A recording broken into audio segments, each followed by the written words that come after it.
Meu nome é Jefferson e, junto com os meus colegas Bruno, Fábio e Maria Olívia, hoje falaremos um pouquinho a respeito da prensagem isostática a quente, conhecida como HIP. Então, bom, o que é a prensagem isostática a quente? Ela é um método de processamento de materiais que realiza a prensagem da matéria-prima utilizada, aplicando simultaneamente altas temperaturas, da ordem de até 2.000 graus Celsius, e também uma pressão isostática de até 200 megapascal. O argônio, ele é o gás mais utilizado nesse processo, por se tratar de um gás inerte, o qual não reagirá quimicamente com o material a ser processado.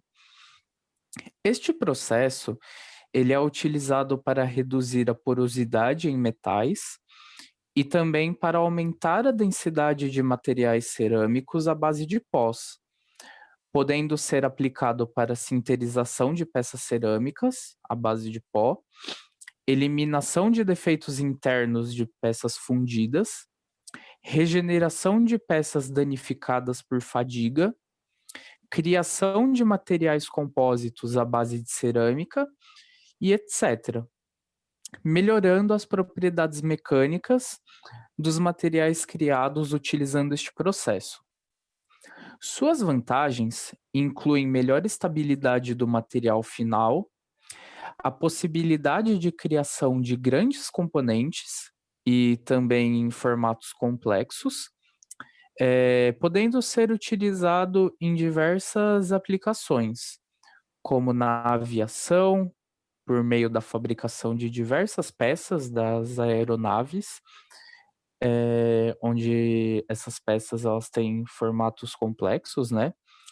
Na fabricação de ferramentas, onde é necessário a utilização de materiais com elevada resistência mecânica para responder aos esforços solicitados, e também para a criação de componentes eletrônicos, onde é necessário a utilização de peças com formato limitado, de forma a reduzir o tamanho e peso dos eletrodomésticos e eletrônicos finais. O desenvolvimento do HIP teve origem no início de 1955, quando a Comissão de Energia Nuclear dos Estados Unidos lançou um desafio às pesquisas do Patton Memorial Institute, em Ohio. O desafio era simples: desenvolver um processo para unir zircônio a uma liga de zircônio-urânio, mantendo o controle dimensional estrito para o preparo de um elemento de combustível. Em 1964, a prensagem isostática a quente foi utilizada para a consolidação de pós metálicos de berílio. Já em 1972, grandes volumes de aço compactados isostaticamente a quente foram produzidos. O Laboratório de Materiais da US Air Force expandiu a tecnologia do HIP para incluir pré-forjados e net shapes de superligas à base de níquel e de ligas de titânio. Em 1991, as companhias utilizavam a prensagem isostática quente para a fabricação de aços rápidos. Os aços rápidos são materiais para ferramentas desenvolvidos para o uso em aplicações de corte de metais em alta velocidade. Eles são compostos por certas proporções de carbono, cobre, cromo, magnésio, molibdênio, tungstênio e vanádio, com um tratamento térmico apropriado. A produção nessa época era estimada de cerca de 4.000 toneladas por ano.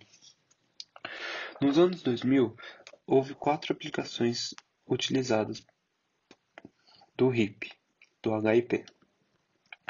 A densificação de fundidos para remover micro e macro porosidades, consolidação de pós encapsulados para atingir a densidade teórica total e evitar a ocorrência de segregação e excesso de crescimento de grão, colagem de interfaces por difusão de materiais similares ou dissimilares para unir e densificar revestimentos e aplicações especiais para remover poros e impurezas gasosas de materiais óticos.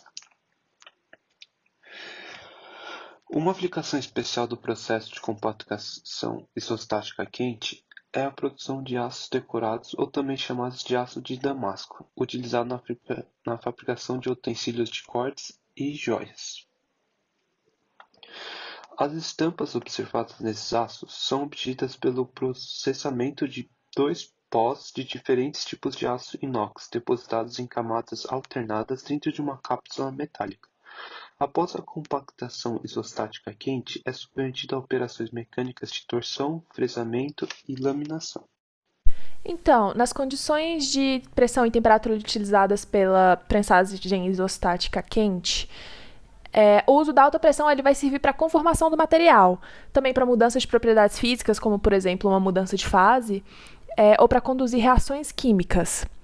O processo da densificação ele vai ocorrer devido à estrutura de grãos, que vai estar mais interconectada, vai diminuir a porosidade, e também pelo fato de que os grãos eles vão tender a ficar mais arredondados e com uma menor relação de comprimento e diâmetro quando comparados aos materiais sinterizados em atmosfera normal.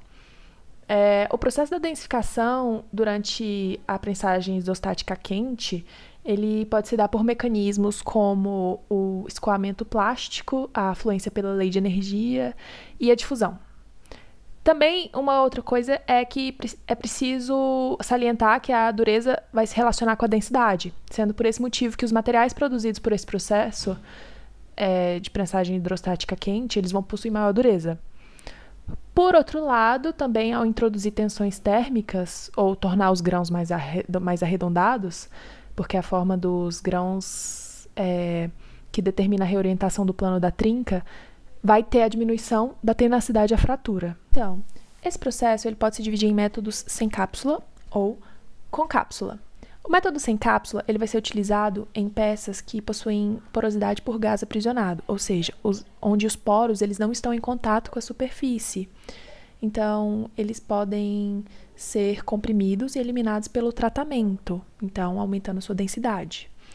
Além disso, para esse método precisa ter a seleção do gás utilizado como meio pressurizante para controlar a quantidade de impurezas, porque elas podem ocorrer por contato da superfície com esse meio pressurizante. Já o método com cápsula, ele vai ser mais empregado e ele vai utilizar uma cápsula feita de material impermeável ao meio gasoso pressurizante em que o material vai ser colocado.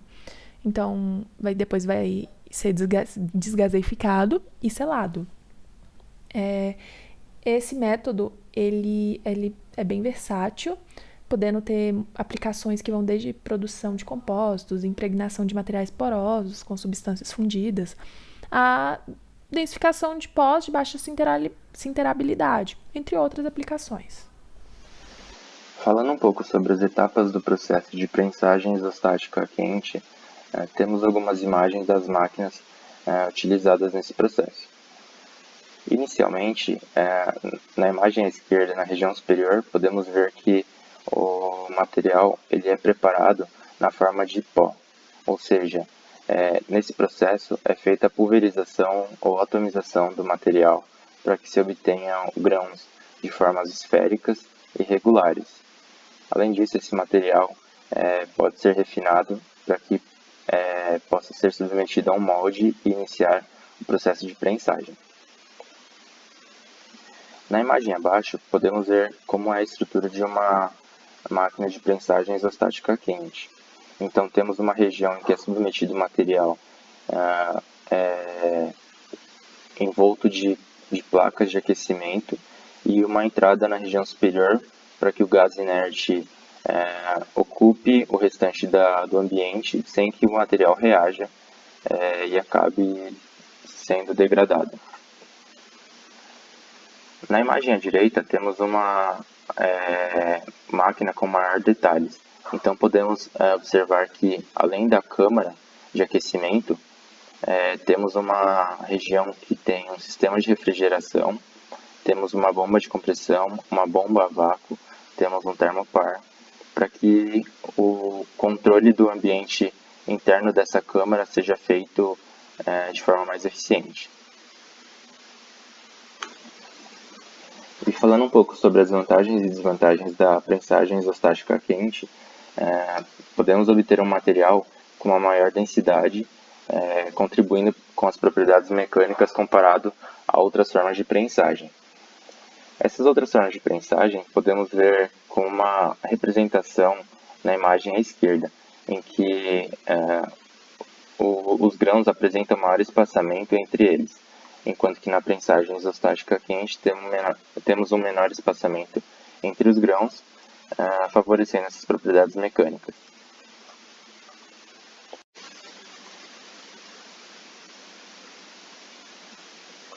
Outra vantagem desse processo é a aplicação de pressão e temperatura em todas as direções do material, sendo possível fabricar peças com geometrias complexas, enquanto que em outras formas de prensagem pode haver limitações quanto à geometria do material que a gente deseja moldar.